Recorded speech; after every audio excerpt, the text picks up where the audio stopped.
Hello and welcome to Excel Maths. Today we are going to be talking about expanding double brackets, and this is type 3. Just understanding is not enough, right? So to get the proper practice, we have specialized worksheets which are actually focusing on concept understanding as well as bridging the exam style questions. So to really get those worksheets, check out the description box. So let's get started. Type 3, where we have the first bracket x negative and the other bracket positive. So say for example the first bracket is x minus 5, but the other bracket is x plus 2, something like this. So what we have in here, the first bracket is negative but the other bracket is positive.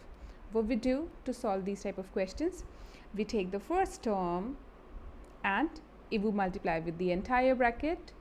The second term will multiply with the entire bracket. So you've taken x from the first bracket and that's multiplying with x plus 2. Just write like this. Perfect. Then what's the next term? Minus 5. Write minus 5 and multiply it with the entire bracket. That means x plus 2. So the first bracket is breaking but the other bracket is as it is. Now what's next? Obviously expanding single brackets. So x times x, that gives you x squared. X times positive 2 gives you plus 2x. Minus 5 times x gives us minus 5x. Minus 5 times 2 gives us minus 10. Don't write plus 10. Okay, just quick connect. Quick connect. What's quick connect? Quick connect is like if there's something we can discuss from the previous content. So it was minus 5 times 2. So that is minus 10 I wrote, but let me give you a tic-tac-toe. So here what you're going to do, just diagonally put positive, rest are going to be negative, right? It really helps us fix these type of sign issues. So you have the first number negative but the other number is positive.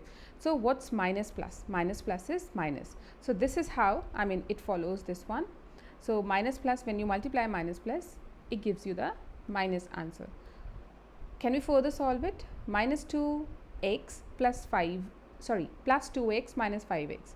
So x squared plus 2x minus 5x gives you minus 3x minus 10. And that's what our answer is. Let's have a very quick shortcut discussion. Okay, so in every lesson we are discussing the shortcut, no? So what we're going to be doing in here, our question was x minus 5 and x plus 2. What we do? X squared. Now what the two numbers are? Minus 5 plus 2. What's minus 5 plus 2? Minus plus minus. Minus 5 plus 2 is minus 3. You're going to be subtracting and it will be negative. Minus 3x, put x with that, the middle term, and then minus 5 times 2. That gives you minus 10. Minus 10, and that is what your answer is. You can quickly check, cross check if your answer is correct. Hope that makes sense. See you soon. Take care.